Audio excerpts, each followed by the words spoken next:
بیوی کو نماز کا صحیح طریقہ بتایا لیکن وہ نماز سنت کے مطابق نہیں پڑھتی، اسے کیسے سمجھایا جائے؟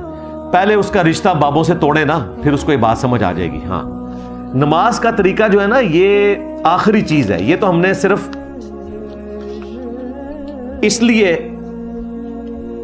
اس کے اوپر اتنا زور دیتے ہیں کہ اس کے ذریعے ایک فائنل تفریق ہو جاتی ہے، ادروائز مسئلہ رفع الیدین کا نہیں ہے، بڑا مسئلہ ہے عقیدہ توحید کا، عقیدہ ختم نبوت کا، گستاخانہ عبارتوں کا، شرکیہ عقیدوں کا۔ رفع الیدین کا نمبر تو بہت بعد میں آتا ہے، لیکن رفع الیدین کرنے والا سب کانٹیننٹ میں پکا موحد ہوتا ہے، یہ یہاں کا رول ہے۔ رفع الیدین وہی کر رہا ہے جس کی توحید درست ہے۔ ہاں، عرب ملکوں میں پکے صوفی قبر پرست بھی رفع الیدین کرتے ہیں کیونکہ وہ فقہ شافعی کے ماننے والے ہیں، لیکن سب کانٹیننٹ میں اگر کوئی رفع الیدین کر رہا ہے تو وہ اللہ کے فضل سے موحد ہی ہوگا۔ اس لیے ہم اس کے اوپر زور دیتے ہیں تاکہ دلیری سے آپ لوگوں کے سامنے آئے۔